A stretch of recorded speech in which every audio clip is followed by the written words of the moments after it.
La physiocratie est un courant de pensée essentiel apparu au XVIIIe siècle en réaction au colbertisme français qui avait abouti à paralyser l'économie. Il préconise la liberté et le laisser-faire des hommes.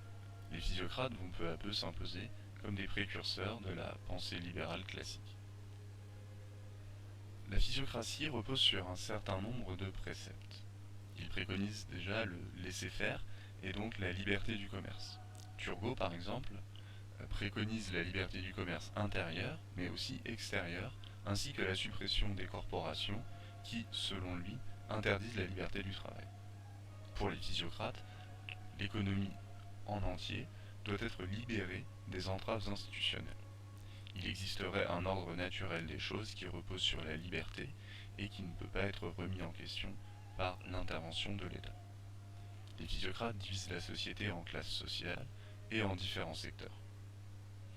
Il y a trois classes sociales: les agriculteurs, c'est-à-dire la classe productive, les propriétaires fonciers, qui possèdent la terre, et la classe stérile, des artisans et des commerçants qui ne participent pas à la création de richesses.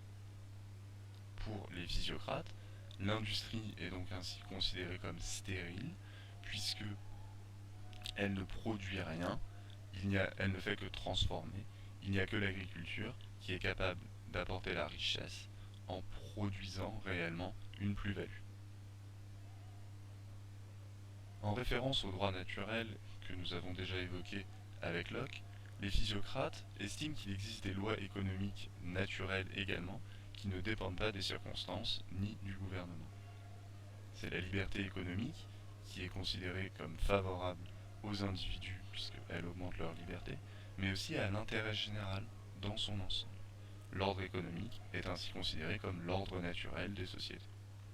La société ne reposerait donc pas sur un ordre moral ou sur un ordre religieux, contrairement à ce que vous pouvez penser, mais sur un ordre économique.